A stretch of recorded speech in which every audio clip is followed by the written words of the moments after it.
This is my mini review of the Sony 35mm f2.8ZA lens.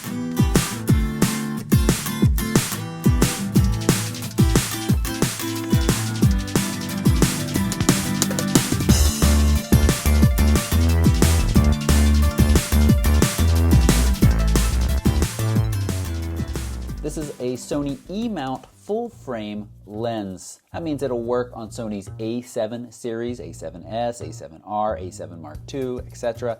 And it will also work on their crop sensor line, the INI-X and the Alpha 6000 and 5000. It offers an aperture range from f2.8 to f22. Dust and moisture resistant construction. One of my favorite features, it weighs just 4.23 ounces, that's 120 grams, and that is actually less than Canon's incredibly small pancake lenses. It has an integrated lens hood and a 49mm filter size that works with that lens hood on. It comes in at a price of $798. Now you might be suffering from a little sticker shock at that higher price. $798 for such a small lens. Looks can be deceiving. It is exceptionally sharp, wide open, and goes up against lenses that cost much more. Very nice bokeh, and it is incredibly travel friendly with that tiny size and lightweight. Now I've been using it with the Sony A7 Mark II for the last couple of weeks, and it is a near perfect match for that camera because you have the in-body stabilization, so you're walking around with a nice, mostly fast prime lens that can be stabilized by the camera. It's not all good, there is some vignetting in the corners, but again, at this price, there is nothing else as sharp for full-frame cameras. Let's talk about some alternatives. For the full-frame bodies, the Sony A7 series, you have the Sony Distagon FE 35mm f1.4, so a much faster aperture. It is much larger, much heavier, and of course much more expensive at $1,600. But if you're looking for those things, that is the lens for you.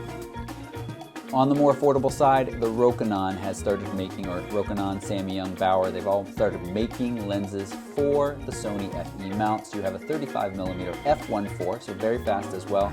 Only $479. It, again, reminder, it is manual focus and manual aperture control only. It is not exceptionally sharp, but it certainly is sharp enough, and for folks doing mostly video, it would be a great option. If you're watching this and you have a crop sensor camera, one of the Sony's INI-X line, the A5000, the A6000, the A5100, you've got other options that are much more affordable. The Sony 35mm f1.8, so a little bit of a faster aperture, but remember we're balancing this by the fact that you're now shooting on a crop sensor.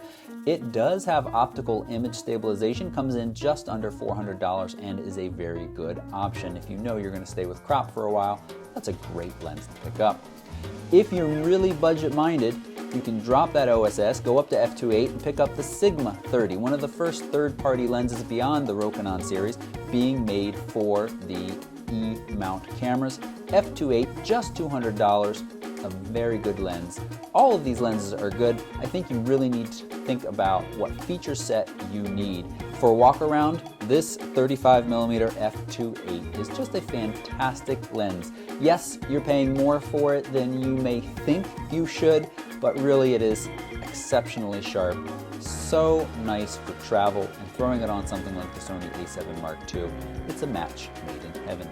If you appreciated this quick review, take a moment to hit the like button, and if you're not already a subscriber, that's an easy way to thank me for my time, and you'll get notified of future videos, tips, tricks, how-tos, and more gear reviews. If you'd like to have an in-depth discussion with me about what your next lens or camera should be, or where you can grow your photography business, take a moment and look at my support page. I have ways that you can reach me and get fast answers to your questions. And finally, if you're going to buy any of these products listed today, take a moment and use my links right down below. That doesn't cost you anything extra, and it is another way you can support my work. Thanks for watching.